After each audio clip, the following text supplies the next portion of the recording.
All right, today I'm gonna show you how to hook up and adjust a bush hog.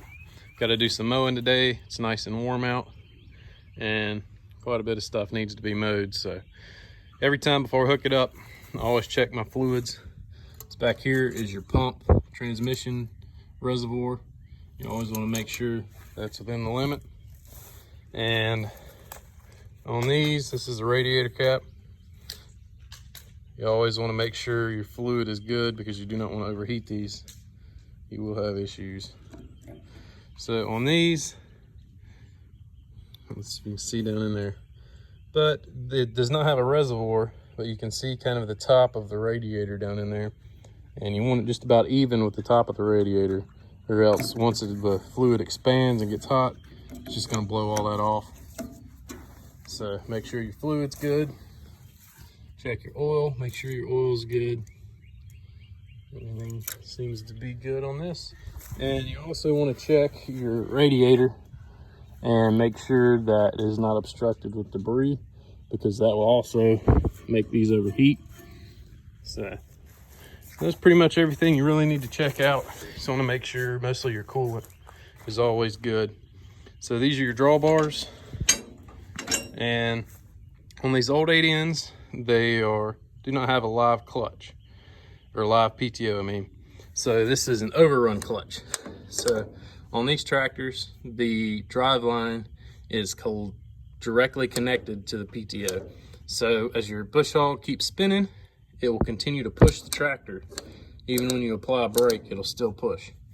So I've got a pond down here that I mow around, so I always use an Overrun clutch just to be safe, so it doesn't push me in a ditch or push me in the pond. So, all right, now the old Ford bush hog. I think it's a Ford. I honestly don't know. It's old as all get out. About time for a new one. But pretty straightforward. You've got your pins. Your drawbar is going to go on. And on the bush hog, you always want to use your stabilizer bars and make sure you've got some type of connection. This doesn't have the quick attach, so I've got a grade 8 hardened bolt in there to keep the PTO from falling off. So I'll show you how to hook it up. All right, so you're just gonna back it in, line up your drawbar, slide those in, and then now for your stabilizer bars, they're bent out on both ends. So you're gonna want you wanna make sure it's bent out to go on the tractor connection, and bent out to go on bush hog connection. For the other side, same thing, drawbar. This one's a little bit, the other one's bent out a little bit. It's a little bit easier to see on this one. You want it bent out.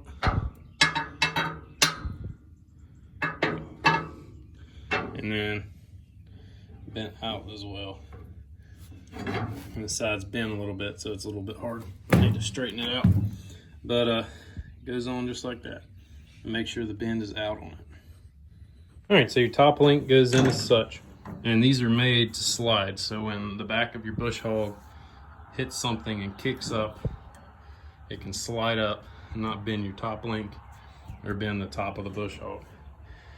So you want it to start off right about middle ways, and then once we get it to the elevation we want, we'll set up the top link to the right length so that the back wheel is still on the ground, but kind of favoring towards the side of lifting up whenever you go over a bump or something like that. You don't want the wheel to be, digging into the dirt.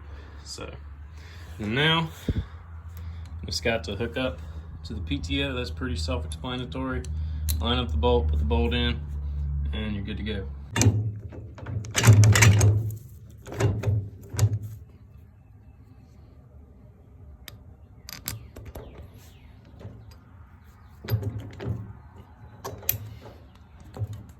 As you can see, the back of the bush hog is down a little bit further than where you want it. So I'm going to cut the tractor off.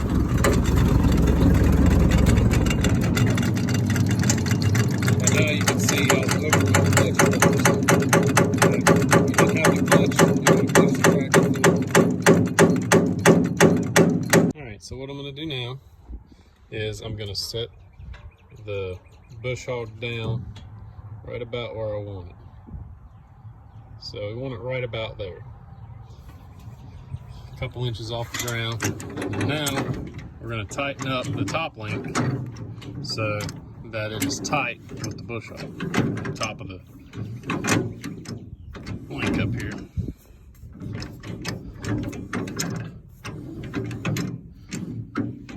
So now that'll keep the back wheel pretty much right on the ground, but it's going to keep it where it's not digging into the ground quite as much.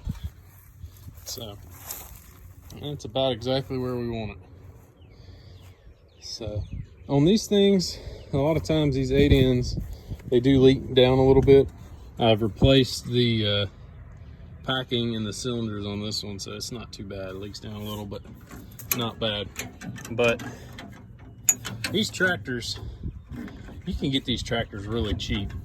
And I mean, you can probably shop around on Craigslist and you can get a pretty good one for $1,500, $2,000. And they're really easy to come by because right now, there's nobody wants them, but they want these little diesel tractors. Cost $25,000 and you got to pay for years if you don't have a big bankroll. But these things are super easy to work on, and there's so much information out there where you can pretty much, if you're a little bit mechanically inclined and you got a little area to work or a little tarp to put up, you can fix about anything. So they're really cheap to run. This thing will run all day on 5 gallons of gas. So, but that's just my 2 cents. All right, so when you're running a bush hog on these 8-ends, you want to run in no higher than 2nd gear.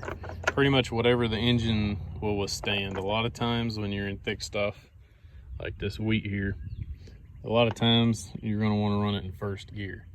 But the biggest thing is whenever you're making cuts on really thick stuff, this probably isn't too bad. It should handle this fine. But when you're pretty much on anything over knee high, you want to take half cuts, which pretty much you want to take right down the middle of the tractor, half a bush hog with cuts, because you can overheat these tractors, but if you take care of them and do it right, they'll work great for you. So on these, you're going to want to run it about 3/4 throttle, maybe just a touch past, and 1st or 2nd gear. So I got the bush hog set pretty low because my plan is to get all this weed out that we sowed for dove season and plant corn.